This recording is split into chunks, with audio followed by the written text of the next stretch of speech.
Oke anak-anak, Assalamualaikum warahmatullahi wabarakatuh. Selamat pagi anak-anak. Lebih keras dong. Selamat pagi anak-anak. Nah gitu, jawabnya harus keras supaya kita lebih semangat dalam mengikuti pelajaran ke depannya. Oh ya, di sini kita bakal belajar tentang mata pelajaran bahasa Indonesia anak-anak. Sebelumnya gimana nih kabarnya? Semoga semuanya dalam keadaan sehat ya. Baik sehat jasmani, rohani, maupun sehat material. Soalnya dengan adanya kesehatan tersebut, kita bakal lebih kusyuk dalam mengikuti kegiatan belajar mengajar di kelas nantinya. Oke, sebelum kita memulai pembelajaran, alangkah lebih baiknya kita untuk berdoa menurut agama dan kepercayaan kita masing-masing. Berdoa dipersilahkan. Amin. Berdoa tidak akan pernah selesai. Sebelumnya Bapak lihat-lihat gimana mau mulai pembelajaran nih kalau misalnya kelasnya itu masih berantakan. Coba dong yang masih berantakan, meja sama kursinya dirafin dulu. Terus kalau misalnya di kolong mejanya ada sampah, diambil, dan di lantai ada sampah, tolong diambil dulu, terus dibuang di tong sampah. Oke, seperti itu. Pintar anak-anak. Sebelumnya Bapak presensi dulu ya. Yang pertama Abdul, hadir. Yang kedua Alif, hadir. Lalu Dea, oh ya hadir. Ketiga Farah. Farah kemana ya? Oh, dia neneknya meninggal. Ya, kita doakan saja semoga neneknya Farah ditempatkan di tempat yang terbaik di sisinya. Amin. Lalu berikutnya ada Ilham, hadir. Kurniawan, hadir. Dan yang terakhir Zahra, hadir. Berarti yang nggak masuk cuma Farah ya, dari 36 siswa ini. Oke, kita mulai anak-anak pembelajarannya. Sebelumnya pasti kalian sudah paham nih tentang materi yang akan kita pelajari. Materi yang akan kita pelajari itu sesuai dengan buku paket. Kita bisa dibuka dulu ya anak-anak. Sesuai dengan buku paket yang pertama yakni tentang teks laporan hasil observasi. Sebelumnya kalian kan pasti sudah pernah belajar dong tentang teks laporan hasil observasi di bangku SMP. Sudah ya anak-anak? Cara nggak langsung kalian itu sudah punya gambaran nih tentang materi yang akan kita pelajari tentang teks laporan hasil observasi. Oh ya, kalian udah pada megang buku paketnya kan? Toh juga buku paketnya kan gratis dari Kemendikbud, dikasih ke sekolah kita dan dibagikan ke siswa-siswanya. Pasti kalian sudah pada dapat dong. Pasti kalian satu orang megang satu buku. Bukunya itu semalam dipelajarin nggak? Apa belum sama sekali? Oh, ada yang udah, ada yang belum ya. Ya, yang belum belajar dipelajari ya. Soalnya sayang bukunya udah dipinjemin secara gratis tapi nggak dibuka sama sekali kan sayang. Jadinya cuma jadi apa ya? Cuma jadi benda mati di rumah. Padahal kan buku itu kan bisa ngasih kita ilmu, pemahaman baru. Ya. Jadi lanjut saja ke materinya. Yang pertama itu tentang pengertian. Nah, apa sih pengertian dari teks laporan hasil observasi? Ada yang mau jawab? Ya, coba Sinta silahkan. Ya, betul sekali Sinta. Kurang lebih seperti itu ya anak-anak. Jadi pengertian dari teks laporan hasil observasi adalah kegiatan untuk mengamati suatu objek secara rinci dan mendetail dan ditulis ke dalam sebuah teks dalam bentuk yang formal. Lalu objek yang menjadi kajian dari teks laporan hasil observasi tersebut apa aja coba? Oh ya, Sinta lagi silakan. Oh ya betul, bisa sih, bisa jadi seperti itu. Jadi objek kajian dari teks laporan hasil observasi itu dapat berupa benda, bisa juga berupa apa ya, tempat atau hal-hal abstrak yang nggak bisa dilihat oleh mata kita. Hal-hal abstrak itu contohnya seperti pergeseran budaya, lalu ada juga fenomena alam, ada juga kondisi sosial yang terjadi di sekitar terjadi di sekitar kita. Jadi hal-hal yang kayak yang barusan Bapak sebutin itu bisa dikaji menggunakan teks laporan hasil observasi. Ditulis dalam bentuk yang karangan yang formal. Jadi teks laporan hasil observasi tersebut juga merupakan salah satu dari karya ilmiah. Oke, lanjut ya. Yang kedua adalah tujuan dari teks laporan hasil observasi. Coba nih Bapak mau ngetes. Rohmat. Wah, Rohmat belum belajar nih sepertinya. Oke, nggak apa-apa. Nanti malam bukunya dibuka ya Rohmat. Terus dipelajari, dibaca pelan-pelan, terus dipahami. Nggak apa-apa ya teman-teman. Kita lanjut. Coba Ilham. Apa itu tujuan dari teks laporan hasil observasi? Ya, betul. Jadi kurang lebih seperti itu. Tujuan dari teks laporan hasil observasi yakni tujuannya untuk menyajikan informasi. Informasinya itu kepada pembaca mengenai sebuah kasus, fenomena, atau tragedi yang terjadi di masyarakat. Fenomena, kasus, atau tragedi yang terjadi tersebut haruslah berupa fakta, nggak boleh berupa opini ya anak-anak. Jadi nanti ini masuk nih di ciri-ciri teks laporan hasil observasi. Jadi teks laporan hasil observasi tersebut harus berupa fakta sesuai dengan apa adanya yang terjadi di lapangan.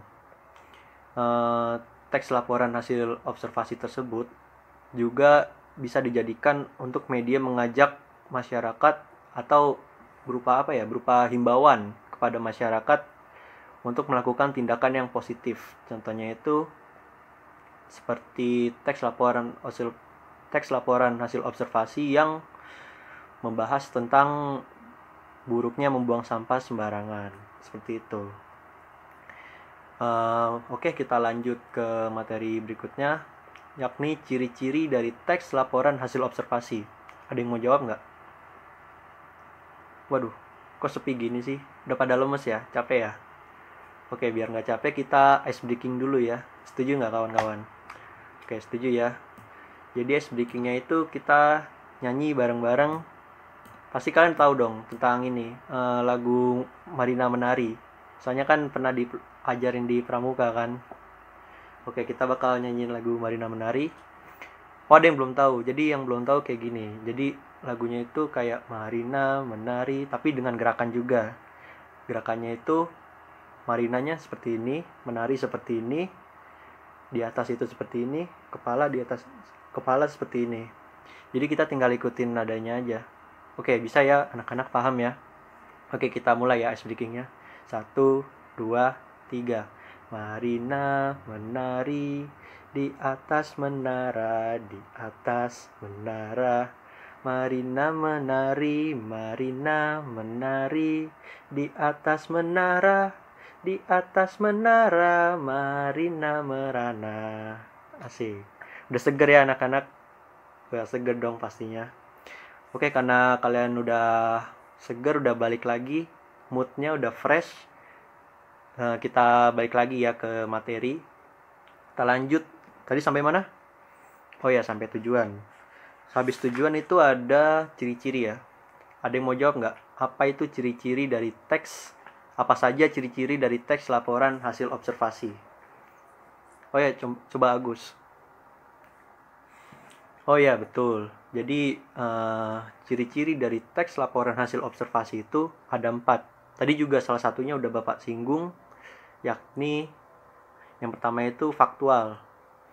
Jadi teks laporan hasil observasi itu harus bersifat fakta, tidak boleh opini, tidak boleh pendapat pribadi. Jadi harus fakta ya anak-anak, harus sesuai dengan yang ada di lapangan. Tidak boleh mengada-ngada, tidak boleh mengarang. Jadi yang kedua itu objektif. Objektif di sini dalam artian sesuai dengan objek kajiannya, tidak boleh tidak boleh melebar gitu. Jadi harus sesuai dengan objek kajiannya. Yang ketiga umum. Ciri-ciri yang ketiga adalah umum. Umum itu maksudnya jadi isi dari teks laporan hasil observasi yang kita bahas itu harus dipahami oleh masyarakat luas juga. Jadi bukan cuma kita doang yang paham. Jadi bahasannya itu harus umum. Jadi nggak gimana ya? Maksudnya ya umum gitu, nggak bisa jadi masyarakat luas harus paham gitu. Dan yang keempat adalah spesifik. Spesifik di sini dalam artian objek kajian yang kita bahas atau objek penelitian atau yang kita analisis harus spesifik, dalam artian hanyalah satu objek saja, nggak boleh melebar, nggak boleh maksudnya ya gitu. Jadi satu objek aja, misalnya kayak buang sampah sembarangan, ya udah tentang sampah, nggak boleh tentang buang sampah sembarangan tiba-tiba merembet ke tsunami, itu nggak boleh ya anak-anak. Sampai sini masih bisa dipahami anak-anak atau ada pertanyaan? Nggak ada ya. Kalau nggak ada berarti bisa kita lanjut ya. Lalu habis ciri-ciri ada struktur. Struktur dari teks laporan hasil observasi. Apa saja sih? Ada yang mau jawab nggak? Bapak kasih clue deh. Clue-nya tuh struktur dari teks laporan hasil observasi ada 3. Ada yang mau jawab? Wah, nggak ada yang mau jawab nih. Coba Bapak tunjuk ya. Firman. Wah, Firman belajar lagi ya. Sayang-sayang bukunya udah dipinjemin, tapi nggak dibaca sama sekali. Harusnya dipelajarin lagi ya. Coba siapa lagi ya? Indah deh, coba Indah. Ya, betul sekali. Ada 3 ya anak-anak. Definisi umum, deskripsi bagian, dan yang ketiga deskripsi manfaat. Coba definisi umum. Apa sih pengertian dari definisi umum itu? Coba Rohmat lagi. Ya, betul. Jadi definisi umum adalah tentang gambaran umum bahasan observasi yang akan kita bahas di isinya nanti. Lalu yang kedua ada deskripsi bagian atau deskripsi inti. Coba Rosa. Ya, betul. Jadi deskripsi bagian atau deskripsi isi itu tentang klasifikasi objek kajian yang sedang kita bahas, yang kita rincikan secara detail tentang definisi-definisi umumnya yang sudah dijadikan pengantar di paragraf awalnya. Lalu yang ketiga, yang terakhir ada deskripsi manfaat. Apa sih deskripsi manfaat itu? Coba Zainal. Ya, pintar Zainal. Jadi deskripsi manfaat itu tentang kesimpulan dari teks laporan observasi yang sudah kita buat. Jadi dari awal, dari definisi umum, deskripsi bagian dijadikan simpulan di deskripsi manfaat yang isinya itu adalah tentang manfaat-manfaat dari teks laporan hasil observasi yang sudah kita bahas. Sama seperti teks-teks biasanya ya. Jadi pada bagian akhir itu merupakan sebuah simpulan. Kurang lebih seperti itu anak-anak. Oke, sampai sini ada pertanyaan? Belum ya? Oke, di sini Bapak punya contoh, bisa dilihat di buku paket kalian ya. Contoh dari teks laporan hasil observasi, halaman 21, yakni tentang sampah. Coba Bapak mau kasih tugas ke kalian untuk menganalisis dari teks laporan hasil observasi yang sudah disediakan di buku paket. Coba kalian baca dulu secara perlahan, baik-baik dan mendetail. Bapak kasih waktu 10 menit ya.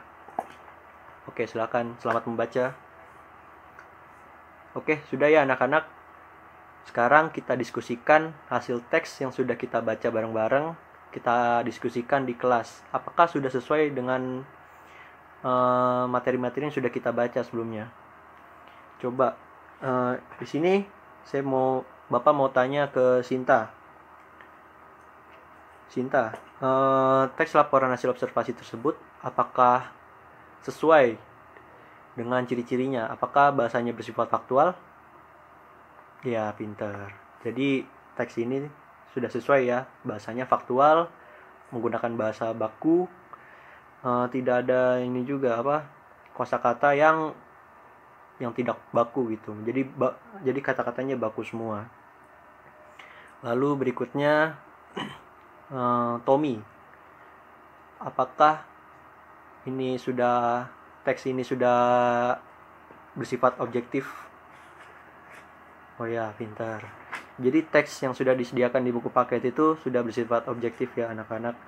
Jadi dapat disimpulkan bahwa teks laporan hasil observasi yang sudah disediakan di buku paket tersebut sudah sesuai dengan ciri-cirinya yang tadi ya, yang ada 4 itu, yang ada faktual, umum, lalu spesifik, dan ada yang objektif juga. Jadi keempat-empatnya sudah tercakup di teks laporan hasil observasi yang sudah disediakan di buku paket. Lalu kita bahas tentang strukturnya nih. Coba Bapak mau tanya Dimas. Coba Dimas, definisi umum dari teks laporan hasil observasi di buku paket di paragraf berapa ya? Oh iya, betul, paragraf 1.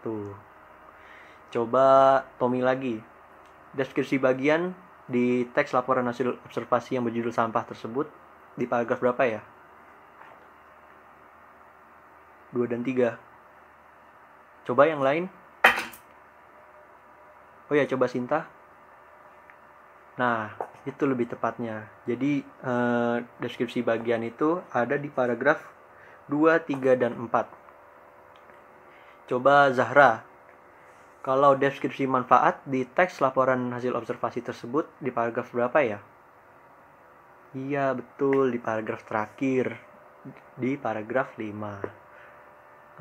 Sampai sini paham ya? Apa ada yang mau ditanyakan? Silakan angkat tangan kalau ada yang mau ditanyakan. Nggak ada ya? Oh, berarti kalau nggak ada yang bertanya, berarti sudah paham ya? Oke, karena sudah paham, Bapak mau kasih tugas nih. Tugas kelompok. Kan kalian itu ada 36 siswa ya. 36 siswa dibagi menjadi 6 kelompok. Jadi per kelompoknya itu ada 6 orang. Dan tugas kelompoknya adalah, oh ya silakan buka dulu bukunya, catat ya. Tugasnya adalah kalian membuat teks laporan hasil observasi per kelompok minimal 5 paragraf. Sudah ya? Nah, minggu depan dengan kelompok lain, tugasnya itu ditukar ya, antara kelompok yang satu dengan kelompok yang lain. Nah, kalau tugasnya sudah ditukar, nanti kelompok yang lain untuk menganalisis apakah bahasanya sudah faktual, sudah objektif, sudah umum, atau sudah spesifik atau belum. Dan yang kedua, harus menganalisis strukturnya. Apakah strukturnya sudah sesuai, dan dianalisis mana yang definisi umum, mana yang deskripsi bagian, mana yang deskripsi inti, mana yang deskripsi manfaat. Seperti itu ya anak-anak.